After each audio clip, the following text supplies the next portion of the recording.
লবণ চাইলে আর মাছ ছিঁড়ি দিবি রে।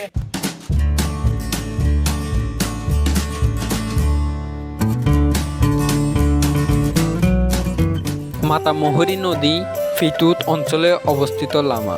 এই লামা শব্দে সুন্দর একটি অর্থ রয়েছে, তবে তা জানতে হলে আমাদেরকে ইতিহাসের একটু পেছনে যেতে হবে।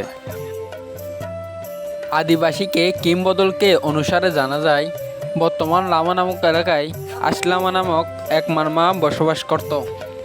ওই সময় তার আর্থিক সচ্ছলতা ও প্রভাব প্রতিপত্তির কারণে আসলামা রয়া বাগপাড়া নামকরণ করা হয়।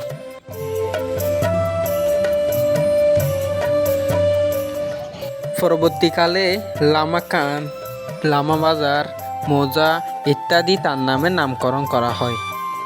আসলামা বাংলা অর্থ পরমা সুন্দরী।